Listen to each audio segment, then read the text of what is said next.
Hey guys, Mike here from Movie Nation. And today we are going to take a look at a 2018 American psychological horror film called Bloodline. The movie begins as a nurse named Caroline Harrington walks to the shower room at a hospital.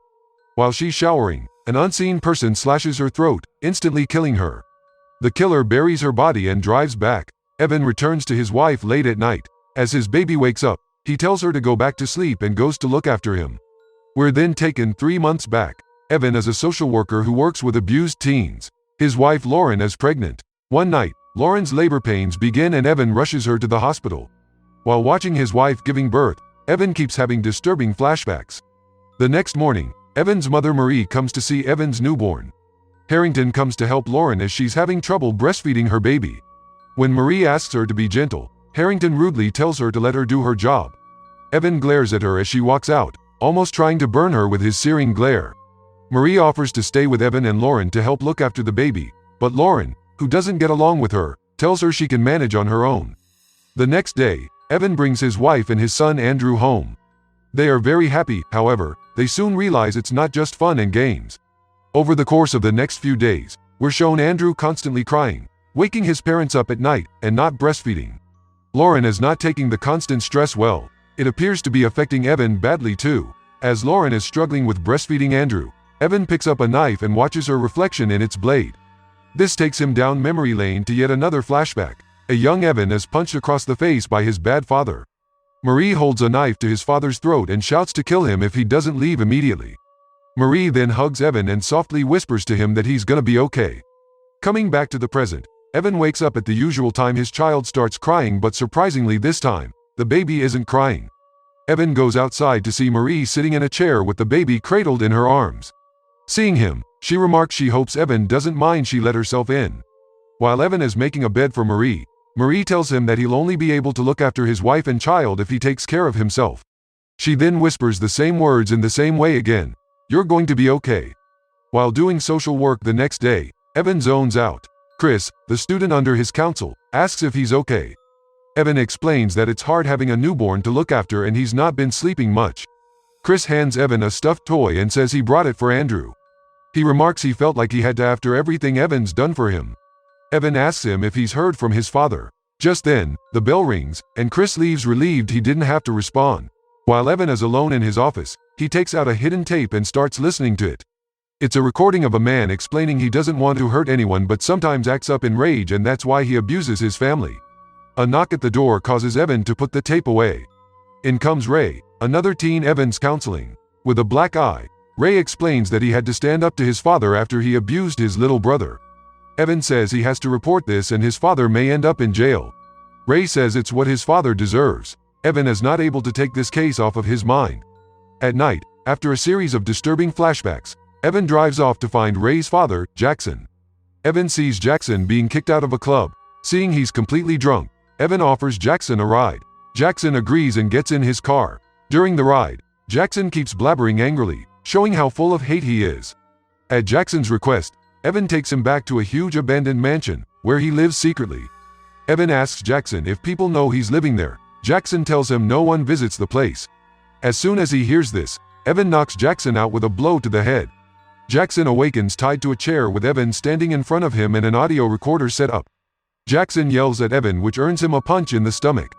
Evan shows him a pic of Ray and asks him if he knows him. Jackson starts saying hateful things about his son, and as a response, Evan again punches him across the face. Jackson tries playing the smart card, saying it must be easy beating up a tied man. Evan responds it's as easy as beating up a teenage boy. He then pushes just the tip of the knife into Jackson's stomach and asks him why he beat up the kids. Jackson responds in a similar way Evan's used to hearing. "I'd never hurt my children. This rage just builds up and I have to let it out." Evan tells Jackson he understands and then finishes him off by slashing his throat. Evan buries the body and returns to his house. When Lauren asks where he went, he says he went for a drive to clear his head. The next day, a very happy Ray enters Evan's office and tells him that things for him and his family have improved greatly since their dad took off. This pleases Evan. Evan returns to his house and praises Lauren for trying her best with the baby. Lauren tells him she feels like she's failing at being a mother. Evan assures her that she's doing great. When Ray comes into Evan's office next, he tells him that Jackson's been unreachable for quite some time now. His parole officer has been calling but there's been no sign of him. Evan tells Ray that Jackson will eventually return as he always does. Next, Evan sees a girl named Kelly.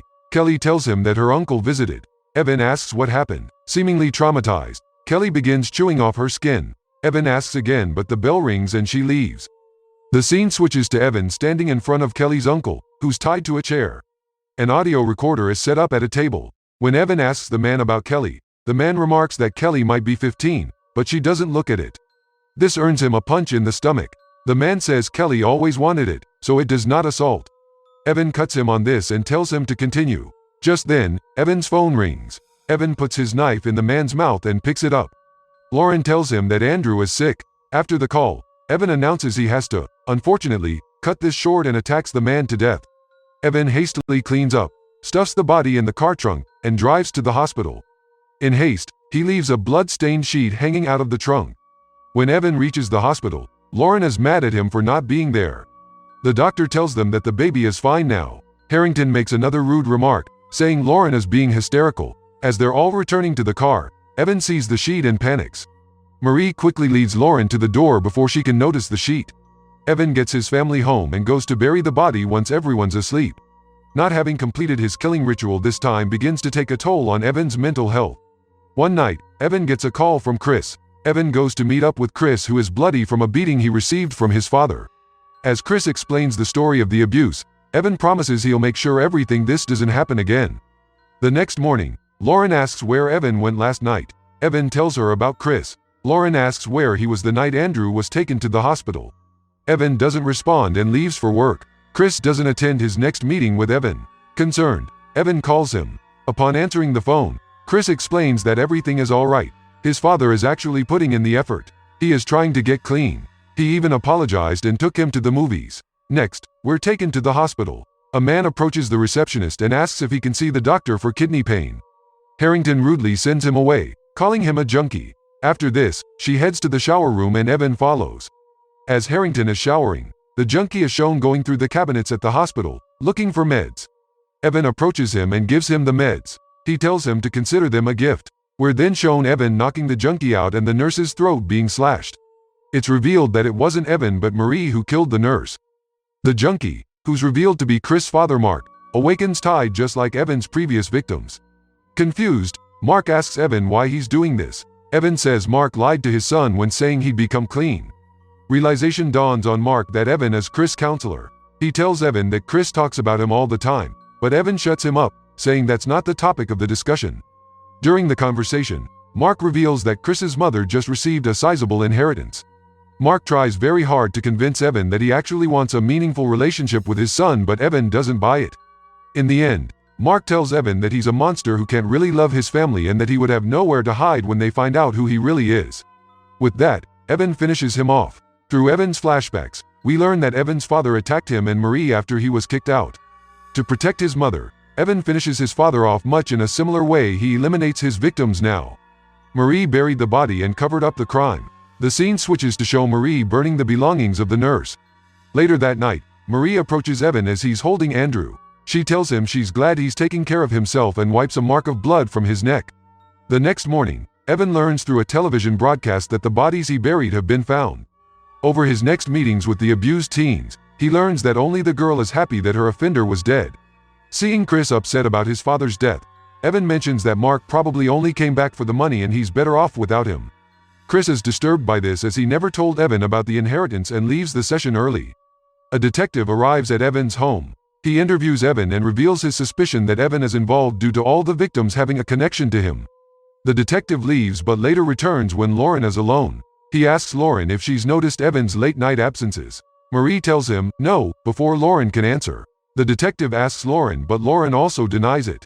With this, Lauren also becomes suspicious of Evan's involvement. The detective returns again later and asks Lauren more about Evan. He reveals that not long after Evan left his previous residence, a site similar to the one recently discovered was found.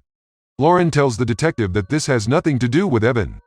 When the detective reveals he can have access to the footage of a camera in the neighborhood, Lauren reveals that the baby's been driving them crazy and Evan goes on long drives at night to clear his head. The detective smiles, gives Lauren his card, asks her to call if she wants to say anything else, and leaves. Sometime later, a news broadcast details the discovery of the nurse's body as Evan and Marie exchange glances. That night, Chris shows up at Evan's house to confront him about the death of his father. Evan diffuses the situation and sends the boy home without the gun. Lauren's rising suspicion of Evan's involvement causes her to search his garage. She finds the audio recordings Evan made while eliminating his victims. Later, Marie has a conversation with Lauren, in which it is revealed Lauren has no family of her own besides Evan and the baby. Marie makes Lauren recall how hard life is without her parents and how she wishes Andrew never had to go through that. The next day, Lauren asks Evan to watch the baby, saying she needs a day off to clear her mind. She phones someone after this and tells them she wants to meet them. Evan returns to see Lauren had left already. Marie tells Evan that Lauren is behaving suspiciously. Evan remarks Lauren needs the family. Marie points out that Chris is still a problem. Evan goes to Chris' house and starts following him. He sees Chris meet up with Lauren at a remote place. Lauren tells Chris that she believes him, but she is not upset about Evan committing the crime, but because he did it for Chris. Lauren then puts Chris' hand on the gun and forces him to shoot himself in the head. All is witnessed by Evan, who smiles as he realizes Lauren is willing to do anything to protect him. Lauren picks up Chris's phone and begins typing a message. The detective shows up later at the house to close the case. He explains that a social media post made from Chris's phone took credit for all the murders, saying he went after the offenders and then finished himself off after killing his dad. Evan tells the detective he often let Chris be alone in his office, and that is likely how he knew about the other abused kids. The family bids the detective goodbye and he leaves. The movie ends as the couple stands looking at their sleeping child.